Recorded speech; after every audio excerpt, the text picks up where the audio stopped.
The child suddenly slumps in his chair, and at first no one understands what's happening. Sansa and the others rush forward, trying to carry him away from the station, but the moment they lift him, every robot in the room powers on at once. Mechanical heads turn, motors whine, and metal arms twitch as if waiting for orders. Realizing they triggered something, the group quickly puts the child back in his seat. His hands fall onto the keyboard and he continues typing weakly, lines of code spilling across the monitors. The machines calm down just enough to hold still. As Susan watches the system respond to him, a realization forms. This child isn't just helping the system run, he is the system. The truth settles in, he's a clone, created for one purpose only, to generate code. He isn't even a real child. Robbie confirms it and quietly hands Susan the system's security access codes. Without hesitation, she passes them to Hamdu and tells him to enter them. The moment Hamdu inputs the codes, the computer violently malfunctions. Screens flicker, panels rip loose, and cables tear from the walls as if gravity no longer matters. The entire room erupts into chaos. Wires rise into the air and begin moving like living things, controlled by the child as though they are extensions of his own body.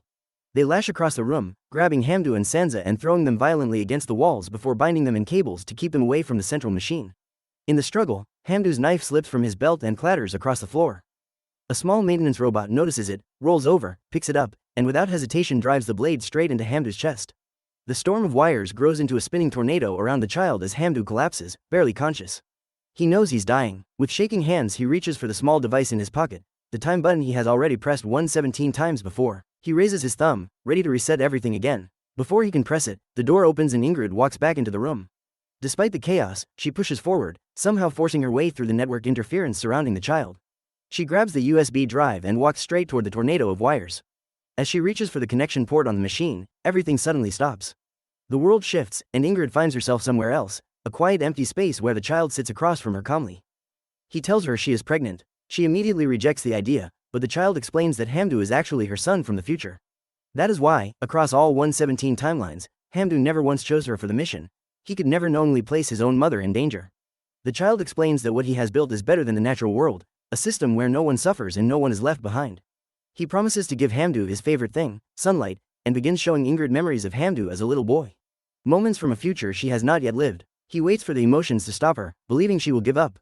Instead, Ingrid connects the drive. The system immediately overloads and begins destroying itself. The tornado collapses, wires drop to the floor, and the machines power down. The child is left sitting there quietly, suddenly looking small and human for the first time. Sansa watches in stunned silence as Ingrid helps Hamdu stand and guides him outside. The street is strangely quiet, as if time itself paused. Janet and Mark are standing there alive. Ingrid tells Hamdu none of this was his fault, but he already knows more than she realizes. He has known she was his mother since the moment she walked into the restaurant earlier. Looking at her softly, he apologizes and says the situation still isn't fixed.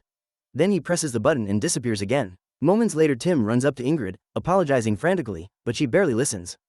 She's beginning to understand something important. Artificial intelligence presents challenges, guides people through problems, and then offers a satisfying ending, just like a game. As she looks down the street, she sees the child standing at the end of the block watching her. She tries to warn the others, but police suddenly grab her and pull her away before she can say anything. Behind them, a giant cat opens its mouth and swallows Mark whole. Instantly the screens flicker back on. Digital feeds resume, and people return to scrolling on their phones as if nothing strange ever happened. The world resets to normal. Soon everything looks exactly like before, the same restaurant at 10 o'clock at night, full of people eating, talking, and staring at their screens. The door opens once again and Hamdu walks inside. He crosses the room, drops a new set of codes on the table, and says he has found another lead. Across the room Ingrid meets his eyes, and together they prepare to try again. And that's how the story ends. Thank you for watching. Don't forget to like, subscribe, and hit the notification bell for more videos.